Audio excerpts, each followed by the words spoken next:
Hello there. Today I watched the new horror thriller No One Will Save You. This film, written and directed by Brian Duffield, is an isolating horror experience that takes you on a terrifying journey, refuses to answer any questions, and ends with an interesting twist. The plot follows Bryn, played by Caitlin Dever. Bryn lives alone in the countryside, so when she hears a strange noise outside at night, she thinks it's just an animal. She heads downstairs to scare the critter off and sees a shadowy figure rifling through her things. Bryn quickly finds herself fighting to survive against an alien invasion. The story is a slow burn without any dialogue. Bryn only speaks a few words throughout the entire film, and no other character speaks aside from the aliens. Follows Bryn's attempts to hide and then her attempts to fight back against the invaders. Aliens come down in the middle of the night and take over the bodies of the humans they catch. They're tall, spider-like creatures with gray skin and big round black eyes. Their bodies move in weird jerky motions and they often walk on all fours like a dog. When they're attacking Bryn, they come like a rabid animal and rip and tear through anything between her and them. They appear to be somewhat mindless when attacking. They also make strange noises, have telekinetic abilities, and can control different electronics from a distance. It's never clear what exactly they want from Bryn or why they're attacking the Earth. The only thing that is clear is that they will never stop coming. Bryn isn't just the main character.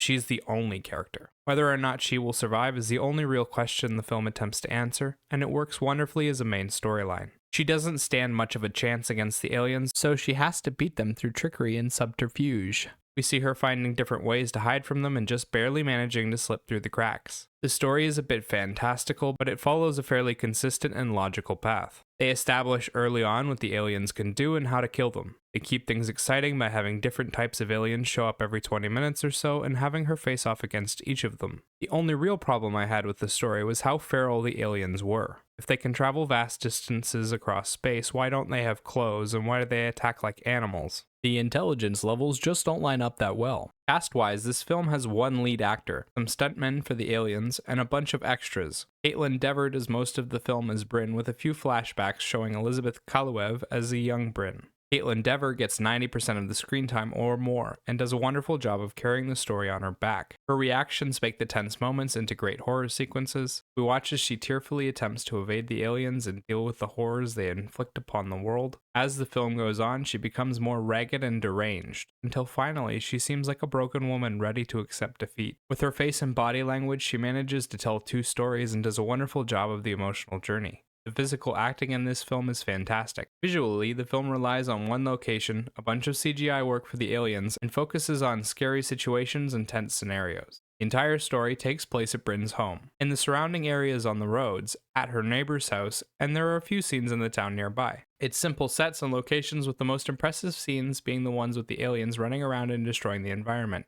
The aliens look a bit like a mixture of the classic alien look and spiders. They spend most of their time creeping around in the shadows, but they do get shown in full light and detail in front of Bryn several times. They're interesting in that they seem to have access to incredible technology with their flying ships, but they also use an organic parasite to overtake the humans. A ball of worms and flesh that they stuff down their throats. It's a truly disgusting image, and seeing the ball stick out of people's throats is also pretty gross. The film isn't that scary in terms of jump scares or gory visuals, but it does create a tense atmosphere and has Bryn constantly seeing movement in the shadows. It was more like a creepy situation than a horrifying one. The fight scenes are short, intense events, with Bryn launching objects at her foe, attempting to swipe at them every chance she gets, and using whatever she can get her hands on. Sound-wise, the film uses background instrumentals to support the story and build up the atmosphere. There are one or two original songs as well, but they're used the same way. Most of what you hear is tension tracks with one or two instrumentals that create a dark and mysterious atmosphere. There is the occasional uplifting song, but they tend to be short-lived.